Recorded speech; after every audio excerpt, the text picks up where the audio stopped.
Hello everyone, welcome back to my YouTube channel.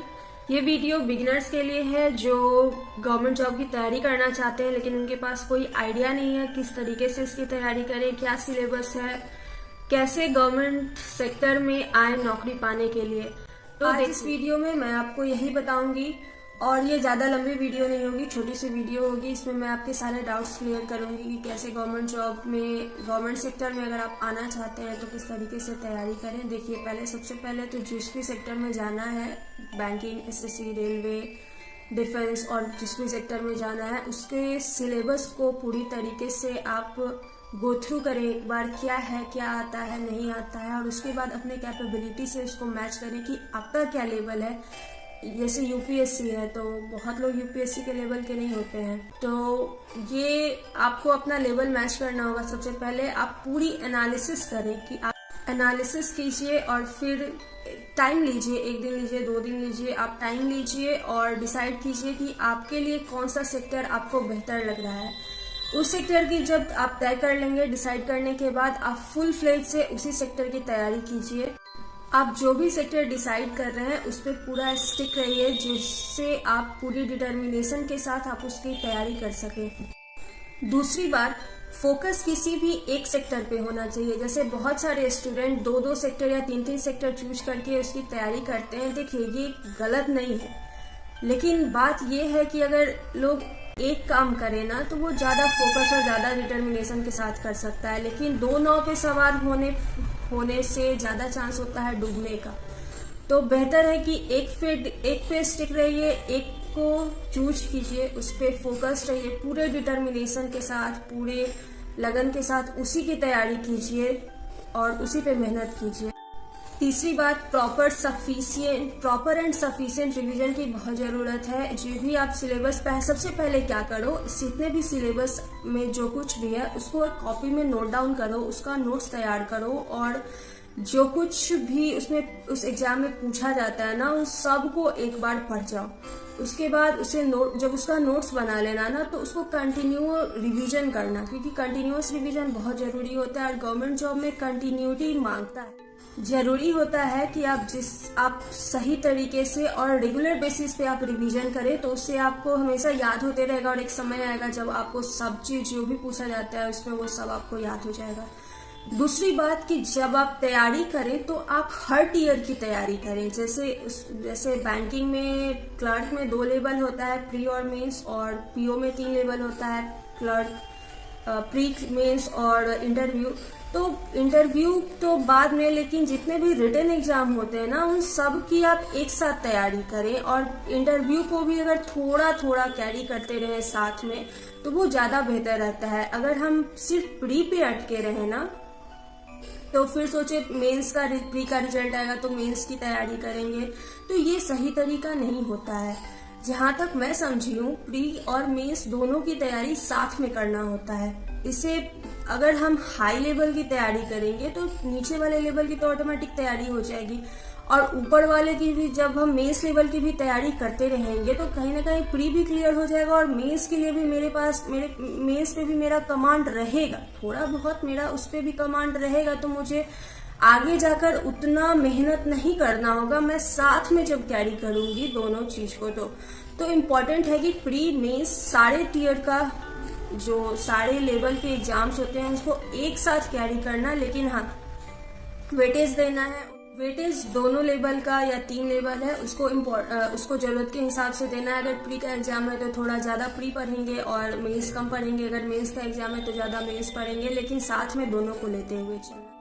Next बात, previous year question को solve करना है, और अगर आपको लगता है कि आप प्रैक्टिस से ज्यादा अच्छा कर सकते हैं, जैसे कि मेरा है, मैं मॉक्स लगाती हूँ तो मेरा ज्यादा अच्छा प्रैक्टिस होता है रैदर कि मैं नोट्स को पढ़ूं और उसे याद करूं और या फिर बुक लेकर के सॉल्व करूं, तो वो मेरे से कम होता है। तो जैसे अगर आप प्रैक्टिस पे ज्यादा, आपको लगता है प्रैक्टिस से ज्यादा अच्छा कर सकते हैं तो आप मॉक्स लगाइए या फिर ऑनलाइन क्विजेस लगाइए, वो ज्यादा बेहतर होता है। और ऑनलाइन और प्रीवियस ईयर क्वेश्चन को सॉल्व कीजिए। ऑनलाइन अगर एग्जाम होता है तो ऑनलाइन आप सेक्शनल क्विज दे सकते हैं, ऑनलाइन उस पर ज्यादा डिपेंड होने का कोशिश कीजिए, वो ज्यादा फायदेमंद होता है, स्पीड मेंटेन रखता है और एक्यूरेसी, ये सब बताते रहता है कि किस लेवल पे अभी आप हैं तो वो ज़्यादा इम्पोर्टेंट। तो ये जो बातें मैं बताई हूँ ये बिगिनर्स के लिए है जो बिल्कुल अभी तैयारी करना शुरू किए हैं या तैयारी या फिर गवर्नमेंट जॉब में वो आना चाहते हैं, तो उनके लिए ये बहुत बेनिफिशियल होगा। क्योंकि देखो, सबसे पहले तो जितने भी सिलेबस है वो आपको आता नहीं है, तभी आप बिगिनर्स हैं, तभी आपको बिगिनर्स ही बोला जा रहा है। और सबसे पहले आपको वही सिलेबस को सीखना है, क्या क्या पूछा जाता है, कैसे क्वेश्चन को अप्रोच करना है, कौन सा क्वेश्चन पहले बनाना है, कौन से क्वेश्चन को बाद में बनाना है, किस तरीके से क्वेश्चन मॉक जब एग्जाम देने जाना है किस तरीके से सॉल्व करना है क्वेश्चन को, आपको ये सब चीजें सीखनी है। चैप्टर्स जो पूछे जाते हैं उन सबको सीखना है। तो प्रॉपरली आपको सिस्टमेटिक वे में नोट्स बना करके याद करते हुए सीखते हुए आपको आना होगा। और उससे भी मोस्ट इम्पॉर्टेंट बात जो सबसे स्टार्टिंग में होता है इम्पॉर्टेंट, कि आप अपना लेवल मैच कीजिए और आप उस एग्जाम का लेवल, अपना लेवल और उस एग्जाम का लेवल मैच कीजिए। अगर आप कंपैटिबल हैं, लगता है कि आप कर सकते हैं तो फिर इसमें आइए, लेकिन किसी प्रेशर में मत आइए। क्योंकि गवर्नमेंट जॉब में आना आज के टाइम में कंपटीशन बहुत बढ़ गया है। देखिए, मैं आपको डरा नहीं रही हूँ, जो सच है वो बता रही हूँ। आज कंपटीशन बहुत हाई है, कट ऑफ हमेशा ऊपर ही जा रहा है। और अब बातें हैं जो गवर्नमेंट जॉब की तैयारी कर रहे हैं कुछ टाइम से, या उनका कुछ रिजल्ट आ रहा है पर किसी वजह से फाइनल रिजल्ट पे वो नहीं पहुंच पा रहे हैं, तो यहाँ पे प्रेशर ज़्यादा बढ़ जाता है। यहाँ पे जब हमारे जो साथ में होते हैं उनका रिजल्ट आ जाता है और हमारा नहीं आता है, फैमिली प्रेशर होता है और भी बहुत तरह की बातें होती हैं, तो और रिजल्ट हमारा नहीं आ रहा होता है। तो देखो, प्रेशर तो होता है, लेकिन पूरी कंसिस्टेंसी के साथ हमें लगे रहना है। इसी में रिजल्ट आ जाएगा, इसी भरोसे के साथ एग्जाम देना है और आगे तैयारी करना। देखिए, अब बात करते हैं मोटिवेशन की। सेल्फ मोटिवेशन बेस्ट होता है। अगर खुद को मोटिवेट रख सकते हैं तो वो सबसे सही है। हम कोट्स पढ़ते हैं, सभी कोट्स पढ़ते हैं और मोटिवेशनल वीडियो देखते हैं, लेकिन उससे भी बेहतर है कि हम खुद को कैसे मोटिवेट रख सकते हैं, अपने क्या सोच करके क्या करके हम खुद को मोटिवेट रखें। सेल्फ मोटिवेशन बेस्ट होता है इन शॉर्ट। तो रहा बात कंपैरिजन का, जो बहुत होता है हमारे आसपास में, तो कंपैरिजन में ना सबसे पहले खुद को कंपेयर करो कि तुम पहले कहाँ थे और आज कहाँ हो। अगर कभी एक समय था जब हम तैयारी शुरू किए थे और आज वो समय है जब मेरा कुछ रिजल्ट आ रहा है बस किसी भी वजह से फाइनल नहीं हो पा रहा है, तो उस एक छोटे से बाउंड्री को क्रॉस करना है। लेकिन एक समय था जब मुझे पूरा लंबा सा रास्ता तय करना था। तो ये एक वजह है मोटिवेशन का कि मैं इतना चली हूँ, आगे भी हो जाएगा। पॉजिटिव रहना है, थोड़ा और मेहनत की जरूरत है। कहीं ना कहीं कुछ लैक हो रहा है, जिससे कि मेंस में रिजल्ट नहीं आ रहा है या इंटरव्यू नहीं हो रहा है या फाइनल में नहीं सिलेक्शन हो रहा है।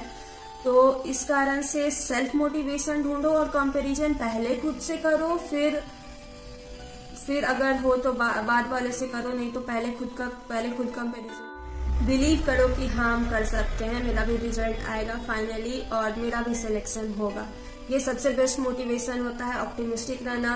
ये सेल्फ मोटिवेशन बेस्ट होता है, कोट्स देखना और मोटिवेशनल वीडियोस देखना कहीं ना कहीं एक शॉर्ट टर्म के लिए होता है, कहीं ना कहीं वो लॉन्ग लास्टिंग नहीं होता है। लेकिन जब तक रिजल्ट नहीं आ रहा है, सेल्फ मोटिवेशन पे ज़्यादा फोकस्ड रहिए और हमेशा, सिर्फ रिजल्ट के लिए नहीं, हमेशा सेल्फ मोटिवेशन ज़्यादा फायदेमंद होता है। ये बहुत हेल्प करता है। Improve yourself every day.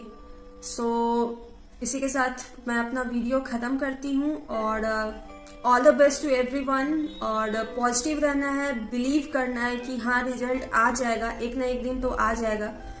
और एक अच्छे इंसान बनिए, अच्छा सोचिए और अच्छा कीजिए। ये सबसे इम्पोर्टेंट है। कैरियर तो है ही इम्पोर्टेंट, लेकिन कहीं ना कहीं हम लोग एक सोसाइटी में जी रहे हैं, वहाँ पे अच्छा सोचना और अच्छा करना, ये दोनों बहुत इम्पोर्टेंट हो गया है आज के टाइम में। तो ये बहुत ज़रूरी हो गया है। अच्छा कीजिए और अच्छा सोचिए। ये इसी के साथ मैं अपना वीडियो यहाँ पे ख़त्म करती हूँ। और कोई क्वेरी हो तो आप बता सकते हैं। मेरे चैनल को लाइक कीजिए, सब्सक्राइब कीजिए, शेयर कीजिए and thank you so much for watching this video. Thank you.